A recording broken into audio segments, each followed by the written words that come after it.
Hello everyone, welcome back to my channel works ideas and vlogs. అందరూ బాగున్నారా? మేమైతే చాలా బాగున్నామండి.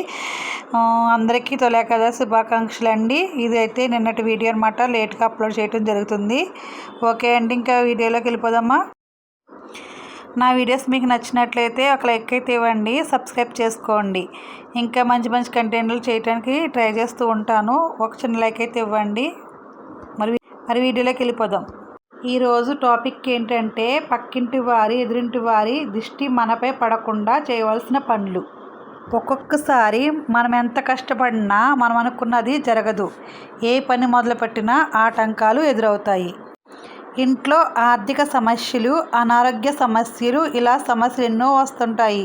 మీ ఇంట్లో కూడా ఇలాంటివి జరుగుతున్నాయంటే మీ ఇంటికి ఖచ్చితంగా ఎదురింటి వారి నరదిష్టి ఉండవచ్చు.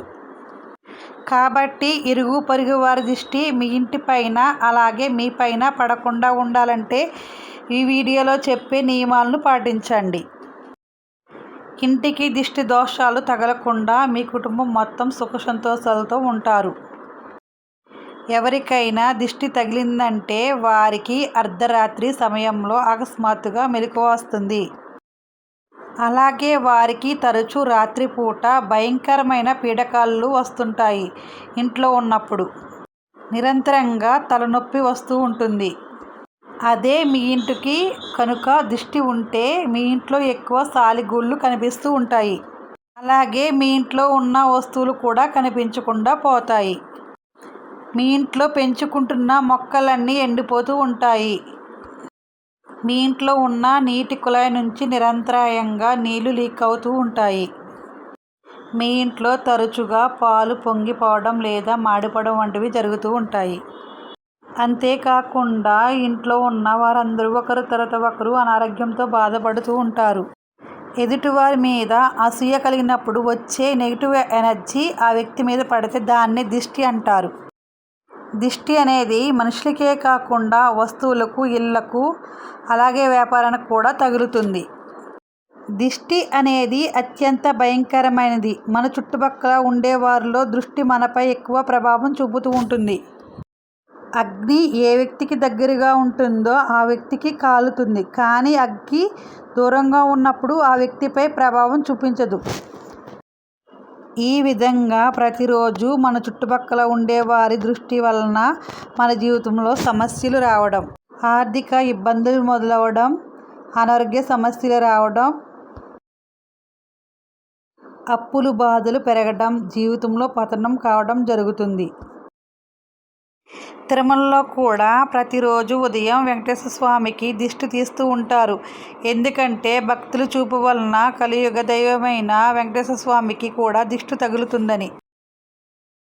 అందుకోసం ప్రతిరోజు ఉదయం తిరుమల వెంకటేశ్వర స్వామికి దిష్టి తీస్తూ ఉంటారు.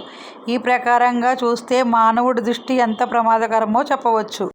సాధారణంగా మన చుట్టూ ఉండేవారు మనపై రెండు అభిప్రాయాలు కలిగి ఉంటారు. ఒకటి మంచి అభిప్రాయం, మరొకటి చెడు అభిప్రాయం. ఈ చెడు అభిప్రాయం కలిగిన వ్యక్తులు మన చుట్టుపక్కల ఉండడం వలన మనపై వారు ద్వేషాన్ని కలిగి ఉంటారు.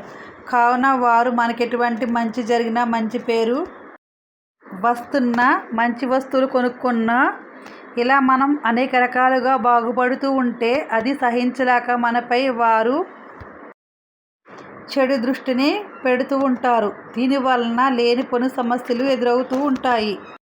మన చుట్టుపక్కల ఉండే వారి దృష్టి మరింత తీవ్రంగా మనపై ప్రభావం చూపుతూ ఉంటుంది. ఎందుకంటే వారు మనకు తరచుగా కనిపిస్తూ ఉంటారు. మన జీవితాలను, మనం చేసే ప్రతి పనులను గమనిస్తూ ఉంటారు. కనుక వారి దృష్టి మరింత తీవ్ర ప్రభావాన్ని చూపిస్తూ ఉంటుంది. ఈ దిష్టిని పూర్తిగా తొలగించుకోవడానికి కొన్ని శక్తివంతమైన పరిహారాలు మనకి శాస్త్రాల్లో వివరించడం జరిగింది. అయితే ఈ వివరాలను ప్రతి ఒక్కరు కూడా చాలా తేలిగ్గా చేసుకోవచ్చు. ముందుగా ఈ దిష్టిని గడపలోకి అడుగు పెట్టకుండా బయటే దాన్ని తిప్పికొట్టే ఒక శక్తివంతమైన పరిహారాన్ని ఇప్పుడు మనం తెలుసుకుందాం. ఆ తర్వాత మనపై దృష్టి పడకుండా ఉండే పరిహారాన్ని కూడా ఈ వీడియో ద్వారా తెలుసుకుందాం. ఈ విషయాలన్నీ కూడా మా అమ్మమ్మ గారు మాకు గ్రంథాల్లో పుస్తకాల్లో చదివి మాకు చెప్పినవి మాట మీకు ఇప్పుడు చెప్తున్నాం. మొదటి పరిహారం మన ఇంటిని రక్షిస్తుంది. ముందుగా మన ఇంటిపై దృష్టి పడకుండా చూసుకోవడం ముఖ్యం. మన ఇల్లు బాగుంటేనే అందులో సుఖంగా జీవించగలం. మీ ఇంట్లో ఎవరికైనా నరదిష్టి తగిలిందని భావిస్తే గుప్పెడు ఉప్పు తీసుకుని ఆ వ్యక్తి చుట్టూ 3 సార్లు తిప్పి తిరగదీసి నిప్పుల్లో వేయండి, లేదా ఎవరూ తిరగని ప్రదేశంలో వేయండి.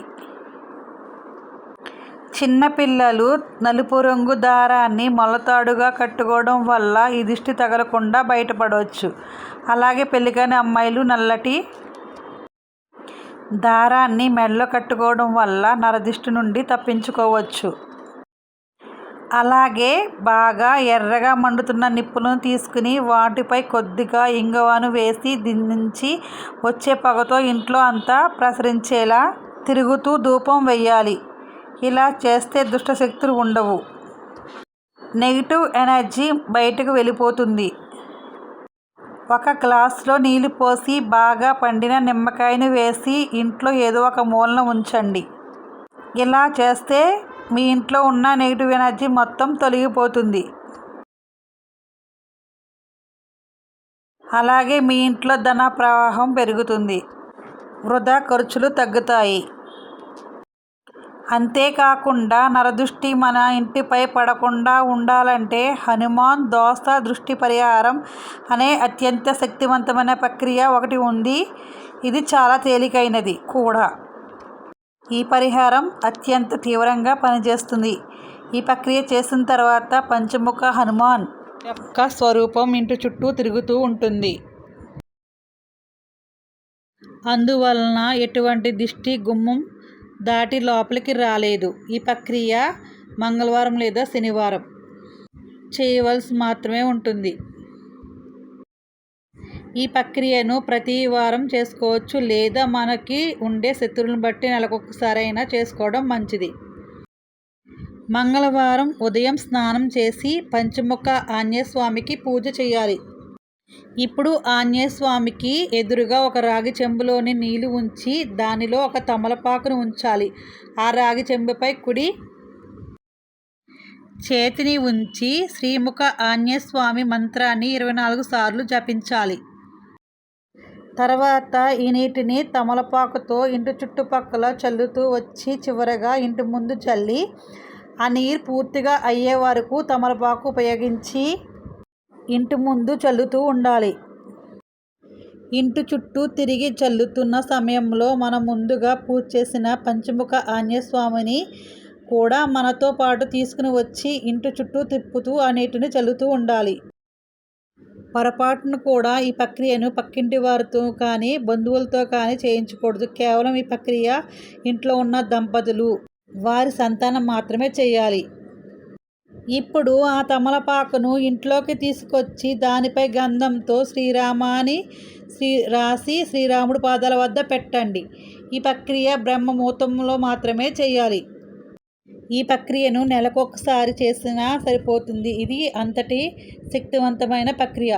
ఈ ప్రక్రియను చేసిన తర్వాత కొన్నిసార్లు రాత్రి సమయంలో ఇంటి చుట్టూ గాలి శబ్దం వినిపిస్తూ ఉంటుంది. ఎందుకంటే హనుమ వాయుదేవుడు అంశ, అందువలన వాయురూపంగా పంచముఖ హనుమాన్ రక్షించడం జరుగుతుంటుంది. ఈ పరిహారం చేసిన తర్వాత ఇంట్లో పూర్తిగా ప్రశాంత వాతావరణం ఏర్పడడం, మనసు తేలిక కావడం మనం గమనించవచ్చు. ఇక రెండవ ప్రక్రియ. ఈ ప్రక్రియ మనపై ఇతరుల దృష్టి పడకుండా కాపాడుతుంది. ఈ ప్రక్రియను హనుమాన్ రాక్షసాంతక అని అంటారు. ఇది వ్యక్తిని భూత ప్రేత పిశాచాల నుండి అలాగే ఇతరుల నరదృష్టి నుండి పూర్తిగా రక్షణ కల్పిస్తుంది. ఈ పిశాచాలు అంటే దెయ్యాలు వంటివి కాదు. మనకి చెడు జరగాలని దృష్టి ఉన్న వ్యక్తిని కూడా పిశాచాలనే అంటారు. మన బంధువుల్లో కూడా మన ఎదుగుదలను చూస్తూ అసూయ పడుతూ ఉంటారు. తద్వారా వారిలో చెడు ప్రభావం మన మీద పడుతుంది. నరదృష్టి పడినప్పుడు ఆ కుటుంబం ఎన్నో అష్టకష్టాలను అనుభవించవలసిన పరిస్థితి వస్తుంది. అటువంటి దృష్టిని ఈ పరిహారంతో చాలా తేలిగ్గా తొలగించుకోవచ్చు. ఈ పరిహారం చేసే సమయంలో కొన్ని జాగ్రత్తలు తీసుకోవాల్సి ఉంటుంది. ఈ పరిహారం చేసే ముందు 1 వారం లేదా 3 రోజులు రామనామాన్ని జపించాలి. అప్పుడే ఈ పరిహారం చేయడానికి అర్హత లభిస్తుంది. ఇలా ఎందుకు చేయాలంటే రామనామాన్ని జపిస్తే సకల పాపాలు తొలగిపోతాయి.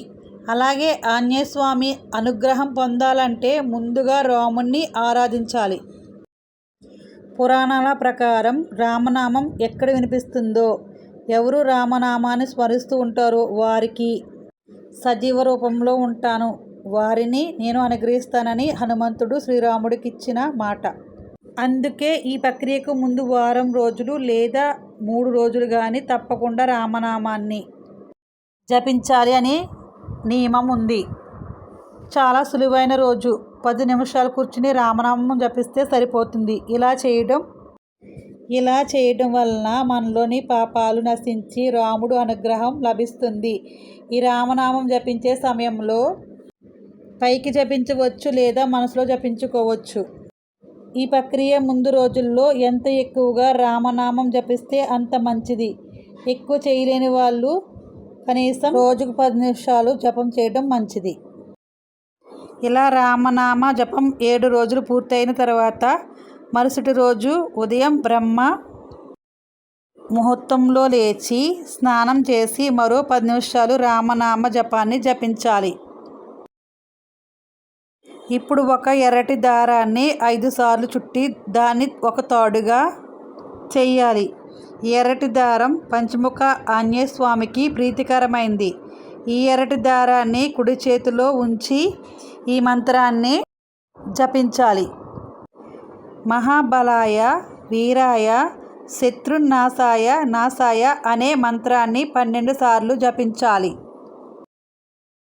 తరువాత ఆ దారాన్ని కుడి చేతికి కట్టుకోవాలి. లేదా మగవారు తమ మొలతాడుకు, ఆడవారు తన మెడలో ఉన్న తాలికి ఈ దారాన్ని కట్టుకోవచ్చు. అలాగే ఈ దారాన్ని కట్టుకున్న వెంటనే మహాబలాయ వీరాయ శత్రునాశాయ నాశాయ అనే ఈ మంత్రాన్ని మరొక 12 సార్లు జపించాలి.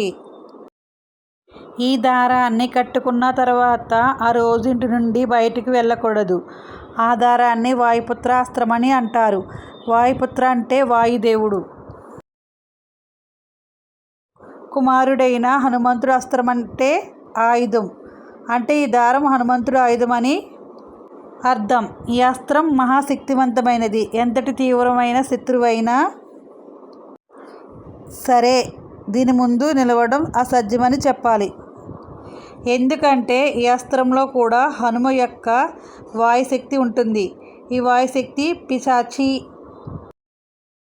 శక్తులను, దిష్టి దోషాలను తొలగించడంలో అత్యంత వేగంగా పనిచేస్తుంది. ఇతరుల చెడు దృష్టి మనపై పడకుండా ఇది మనకి పూర్తి రక్షణ కల్పిస్తుంది. ఈ తాడును కేవలం ఎరుపు రంగు దారంతో మాత్రమే చేయాలి. అలాగే నరదిష్టి దోషాలను పోవడానికి ఇంటి గుమ్మం ముందు గుమ్మడికాయ కట్టాలి. Thank you for watching my channel.